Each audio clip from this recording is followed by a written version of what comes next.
Willkommen zu einer neuen Folge von Alltag Deutsch. Schön, dass ihr wieder dabei seid. Ja, hallo auch von mir. Wir haben ja bis Tag 60 gemeinsam das Niveau A2 abgeschlossen und lernen jetzt weiter auf B1-Niveau, bis wir dann Tag 200 erreichen. Genau. Und heute sind wir bei Tag 81 Teil 1 angekommen. Wie jeden Tag arbeiten wir mit 15 neuen wichtigen Wörtern, die ihr im Alltag und im Job auch wirklich braucht.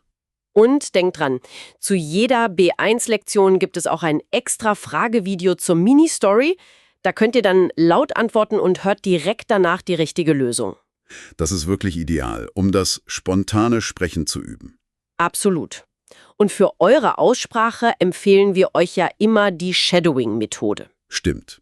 Also einfach einen Satz hören, kurz stoppen, laut nachsprechen und dann weitermachen. Das könnt ihr heute direkt bei den Beispielsätzen mal ausprobieren. Unser heutiges Thema ist Arbeit und Beruf, also Wörter, die ihr braucht, um über euren Job, eure Aufgaben und den Arbeitsalltag zu sprechen. Ja, das sind wirklich Vokabeln, die man fast jeden Tag hört oder liest. Auf jeden Fall. Bleibt unbedingt bis zum Ende dran, denn da gibt es wieder unsere längere Mini-Story. Und in der kommen dann alle 9 Wörter vor. Das ist eine super Übung, um alles im Kontext zu hören. So, dann lass uns doch direkt anfangen. Wir beginnen mit ein paar Substantiven. Die bilden sozusagen das Grundgerüst für jedes Gespräch über die Arbeit. Okay. Das erste Wort beschreibt den Ort, an dem ja sehr viele Menschen arbeiten. Ah, du meinst das Unternehmen. Genau, das Unternehmen. Auf Englisch würde man Company oder Enterprise sagen. Richtig. Ein Unternehmen kann ja alles Mögliche sein. Ein kleiner Familienbetrieb. Mit nur 3 Leuten oder eben ein riesiger internationaler Konzern. Es ist im Grunde einfach ein anderes Wort für Firma. Ein guter Beispielsatz wäre zum Beispiel, er arbeitet in einem großen internationalen Unternehmen. Und wenn man in einem Unternehmen arbeitet, dann tut man das ja meistens nicht nur aus Spaß. Nein, das stimmt. Man will am Ende des Monats natürlich auch Geld bekommen. Das bringt uns direkt zum nächsten Wort. Ja, und das ist das Einkommen. Auf Englisch Income. Also das ganze Geld, das man für seine Arbeit bekommt, der Lohn oder das Gehalt. Genau. Mit dem Einkommen bezahlt man dann halt seine Miete, das Essen, Kleidung, alles, was man so zum Leben braucht. Deshalb ist es für viele ja auch so wichtig, einen Job zu haben, der einem ein sicheres Gefühl gibt. Absolut. Deswegen hört man auch oft den Satz, mit diesem Job habe ich ein sicheres Einkommen. Das bedeutet, man kann sich einfach darauf verlassen, dass das Geld jeden Monat pünktlich kommt. Stimmt. So ein großes Unternehmen ist ja oft wie eine kleine Stadt. Es gibt ganz verschiedene Bereiche mit unterschiedlichen Aufgaben. Und genau so ein Bereich ist unser nächstes Wort. Du sprichst von der Abteilung. Auf Englisch sagt man Department. Richtig. In fast jeder größeren Firma gibt es zum Beispiel eine Verkaufsabteilung, eine Marketingabteilung. Oder die Personalabteilung, die sich um die Mitarbeiter kümmert. Genau. Jede Abteilung hat ihre eigenen Spezialisten. Man kann also sagen, ich arbeite in der Abteilung für Verkauf. Und dann wissen alle sofort, was deine Hauptaufgabe ist. Und jede dieser Abteilungen braucht natürlich auch eine Leitung. Also eine Person, die die Verantwortung trägt. Klar, jemand muss ja die Entscheidungen treffen. Normalerweise würde man vielleicht einfach Chef sagen, aber es gibt da ein formelleres und sehr gebräuchliches Wort dafür. Ah, du meinst der Vorgesetzte. Auf Englisch wäre das Superior oder Supervisor. Genau. Das Wort benutzt man sehr oft in offiziellen E-Mails oder in wichtigen Gesprächen im Büro. Es klingt einfach professioneller. Stimmt.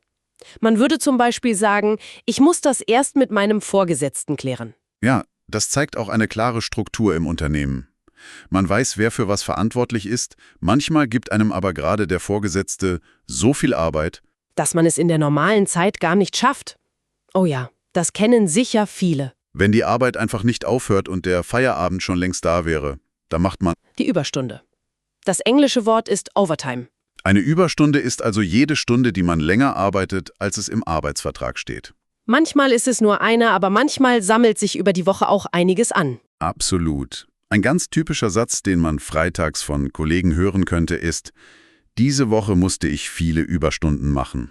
Puh, ja, okay, das waren jetzt die Substantive. Machen wir mal weiter mit ein paar wichtigen Verben, die beschreiben, was man bei der Arbeit so tut. Gut, das erste Verb ist leider etwas Negatives. Ja, gehört aber leider auch zur Arbeitswelt dazu. Es geht um das Verb entlassen. Auf Englisch to dismiss oder to fire. Wenn eine Firma jemanden entlässt, bedeutet das, dass diese Person ihren Job verliert. Genau. Das Perfekt dazu lautet, hat entlassen. Das ist für die betroffene Person natürlich eine sehr schwierige Situation.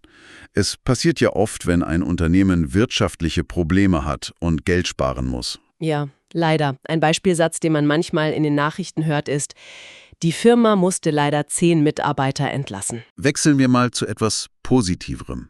Ein Verb, das wir jeden Tag bei der Arbeit benutzen und das so ein Gefühl von Fortschritt gibt. Ah, ich weiß. Erledigen.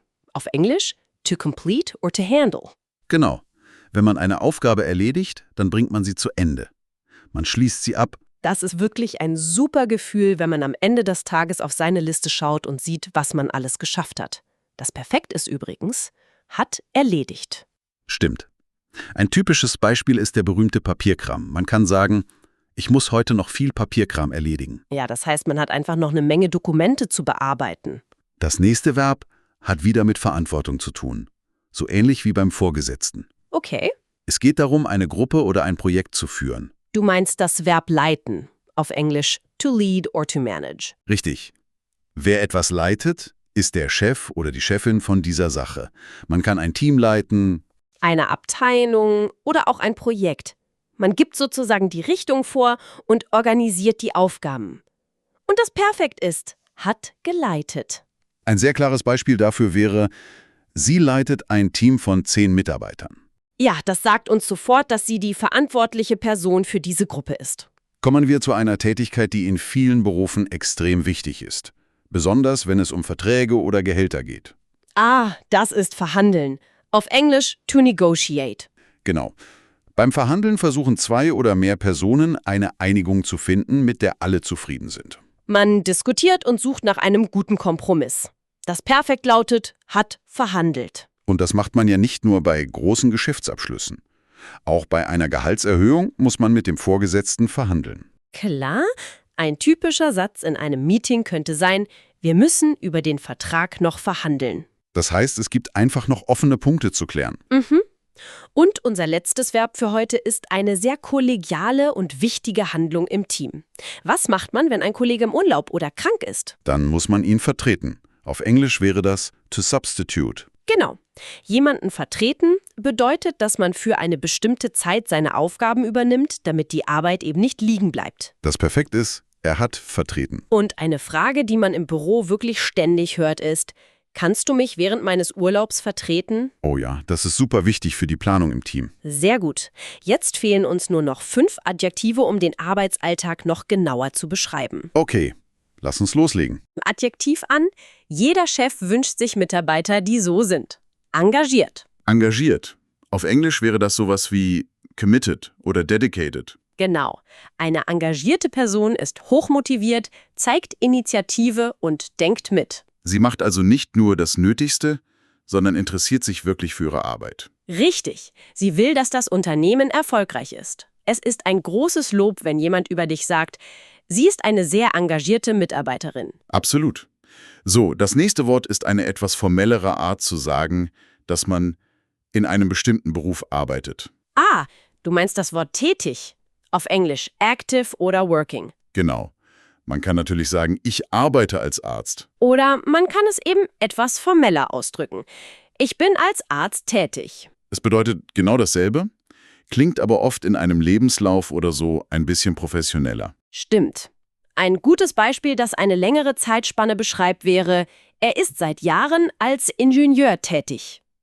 Und wenn man in einem Job tätig ist, hat man ja meistens ganz bestimmte Aufgabenbereiche. Und für die ist man dann verantwortlich. Ja, und dafür gibt es ein perfektes Adjektiv. Du meinst zuständig. Genau, zuständig. Auf Englisch responsible oder in charge. Wenn du für etwas zuständig bist, ist das dein Verantwortungsbereich. Das heißt, bei Fragen oder Problemen zu diesem Thema kommen die Kollegen zu dir. Richtig. Eine klassische Situation im Büro. Der Drucker funktioniert nicht. Die erste Frage ist dann immer, wer ist hier für die Computer zuständig? Ja, man sucht also die Person, deren Aufgabe es ist, das Problem zu lösen. Kommen wir zu einem Wort, das Arbeitsverträge beschreibt. Nicht jeder Vertrag gilt ja für immer. Manche haben ein Enddatum. Ah, sie sind befristet. Auf Englisch temporary oder limited. Genau. Ein befristeter Vertrag bedeutet, dass das Arbeitsverhältnis automatisch an einem bestimmten Datum endet. Zum Beispiel nach einem Jahr. Das Gegenteil wäre dann ein unbefristeter Vertrag. Viele Jobs beginnen ja heute mit einem befristeten Vertrag. Ja, das ist richtig. Man könnte zum Beispiel sagen, mein Arbeitsvertrag ist auf 1 Jahr befristet. Das gibt beiden Seiten, also dem Arbeitnehmer und dem Unternehmen, eine gewisse Flexibilität. Und unser letztes Wort für heute beschreibt etwas, das absolut notwendig ist. Eine Bedingung, die man erfüllen muss. Das Adjektiv lautet erforderlich. Richtig, erforderlich. Auf Englisch required oder necessary. Wenn etwas erforderlich ist, dann ist es ein Muss, keine Option. Man braucht es unbedingt. Genau, das liest man sehr oft in Stellenanzeigen. Da könnte zum Beispiel stehen, für diesen Job sind Englischkenntnisse erforderlich. Das heißt also, ohne Englisch hat man keine Chance auf die Stelle? Es ist eine Grundvoraussetzung? Super, das waren die 15 Wörter. Ein wirklich nützliches Paket für den Berufsalltag, würde ich sagen. Auf jeden Fall. Und wenn euch unsere täglichen Lernfolgen helfen, dann unterstützt uns gern mit einem Abo und einem Daumen nach oben. Genau. So verpasst ihr keine neue Folge und helft unserem Projekt weiter. Und jetzt kommt unsere Mini-Story. Hört gut zu, denn alle 15 neuen Wörter sind darin enthalten. Versucht doch mal, sie zu erkennen. Die Geschichte handelt von Lena. Sie ist in einem großen Unternehmen als Projektmanagerin tätig. In ihrer Abteilung gilt Lena als eine sehr engagierte Mitarbeiterin. Sie ist für ein sehr wichtiges Projekt zuständig und leitet dafür ein kleines Team. Ihr Einkommen ist gut, aber es gibt eine Sache, die sie ein wenig beunruhigt. Ihr Arbeitsvertrag ist noch befristet. Eines Montags kommt ihr Vorgesetzter zu ihr und gibt ihr viele zusätzliche Aufgaben. Er erklärt, dass es für den Erfolg des Projekts absolut erforderlich ist, dass alles diese Woche fertig wird. Lena schaut auf ihren Plan und merkt sofort, dass das mit der normalen Arbeitszeit unmöglich ist. Sie muss viele Überstunden machen, um all die Aufgaben zu erledigen. Sie arbeitet jeden Tag bis spät in den Abend und der Stress wächst. Sie macht sich auch Sorgen, weil es Gerüchte gibt, dass das Unternehmen Mitarbeiter entlassen könnte, wenn dieses wichtige Projekt scheitert. Als ob das nicht genug wäre, ist der Kollege, der sie normalerweise in stressigen Phasen vertreten könnte, die ganze Woche krank. Am Mittwochabend merkt Lena, dass sie so nicht weitermachen kann. Sie ist erschöpft, sie fasst einen Entschluss. Sie muss mit ihrem Vorgesetzten über die Situation sprechen und eine bessere Lösung verhandeln. Am nächsten Morgen bittet sie ihn um ein Gespräch. Sie erklärt ihm ruhig die Situation und zeigt ihm ihre lange Aufgabenliste. Ihr Vorgesetzter hört aufmerksam zu und zeigt Verständnis. Er wusste nicht, wie groß der Druck wirklich war.